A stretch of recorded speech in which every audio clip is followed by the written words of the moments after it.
আসসালামু আলাইকুম ওয়া ৰাহমাতুল্লাহ। বিসমিল্লাহিৰ ৰহমানিৰ ৰহিম। ৰিজকৰ বৃদ্ধিৰ দোৱা বা ৰুজি বৃদ্ধিৰ দোৱা এখনি অসমীয়া বৰ ধুনীয়া কিতাপ পাইছে। আপোনালোকে কিতাপখন লব বুলি ল'ব পাৰে।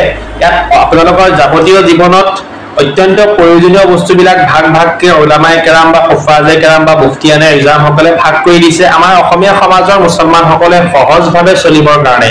ইসলামিক বা আমাৰ যিহেতু আৰবিক নলেজটো একদম কম থাকে। যি কি নহওক আজিৰ বিষয়টো হৈছে ৰিজকৰ বৃদ্ধিৰ দোৱা। আচ্ছা, ৰিজকৰ বৃদ্ধি বা বৰকত বা ৰুজি বৃদ্ধিৰ মই আচল অৰ্থটো আপোনালোকক মই প্ৰথমতে কৈ দিছো।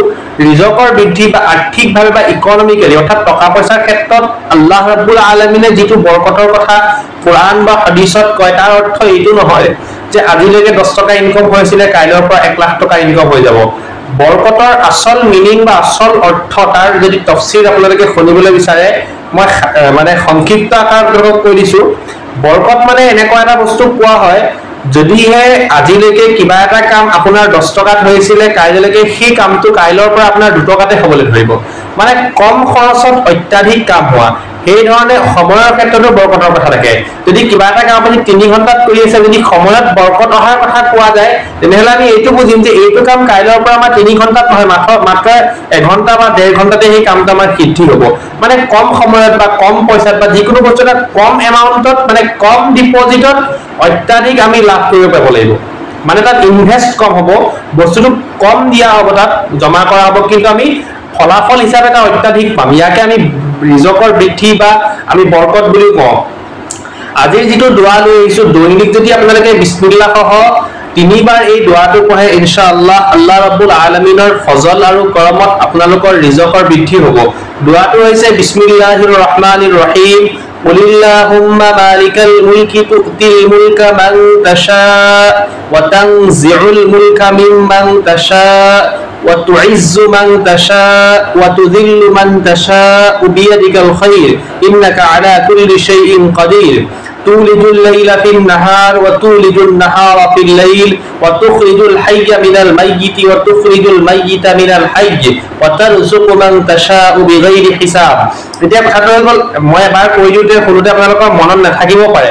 যদি মনত নাই তেন্তে তাৰ ব্যৱস্থা আছে, আপোনালোকে মোক কমেন্ট বক্সত জনালেই হ'ল। মই প্ৰাইভেটলি হোৱাটছআপ হওক বা ডেছক্ৰিপশ্যনত মই ডকুমেণ্ট হিচাপত মই দি দিব পাৰিম বা এটা পোস্ট হলেও দি দিব পাৰিম। এই দোৱাটো অসমীয়াত যিটো দোৱা আছে আপোনালোকে আৰবী নাজানিলেও হ'ব, অসমীয়াত আছে। আৰু এবাৰ পঢ়ি দিছো। বিসমিল্লাহিৰ ৰহমানিৰ ৰহিম। কুলিল্লাহুম্মা মালিকাল মুলকি তুতিল মুলকা মান তাশা ওয়া তুইজ্জু মান তাশা ওয়া তুযিল্লু মান তাশা বিয়াদিকাল খায়র ইন্নাকা আলা কুল্লি শাইইন কাদির।